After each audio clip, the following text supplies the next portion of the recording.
राहुरी तालुक्यातील चिंचोली फाटा येथे पिसाळलेल्या कुत्र्यानं अक्षरशः धुमाकूळ घातला आहे। या भीषण हल्ल्यात एका 70 वर्षीय वृद्धाचा दुर्दैवी मृत्यू झाला असून तब्बल 15 जण जखमी झाले आहेत। या घटनांमुळे परिसरात भीतीचं वातावरण देखील निर्माण झालंय।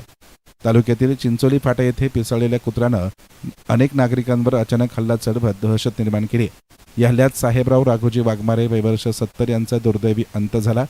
मिळालेल्या माहितीनुसार साहेबराव वाघमारे हे त्यांच्या घरासमोरील दुकानाजवळ झोपलेले असताना पिसाळलेल्या कुत्र्यानं त्यांच्यावर हल्ला केला। त्यानंतर कुत्र्यानं परिसरातील अन्य नागरिकांवरही हल्ला करत एकूण 15 जणांना चावा घेतलाय। वाघमारे यांना राहुरी येथील रुग्णालयात दाखल केलं, मात्र उपचारापूर्वीच डॉक्टरांनी त्यांना मृत घोषित केले। जखमींवर जवळच्या रुग्णालयात उपचार सुरू असून काहींना प्राथमिक उपचारानंतर घरी सोडण्यात आले। घटनास्थळी आरोग्य विभाग, पशुवैद्यकीय विभागाचे पथक तसेच पोलीस निरीक्षक रवींद्र देशमुख यांच्यासह पोलीस प्रशासन दाखल झाला। पिसाळलेल्या कुत्र्याचा शोध घेण्यासाठी मोहीम सुरू करण्यात आली आहे।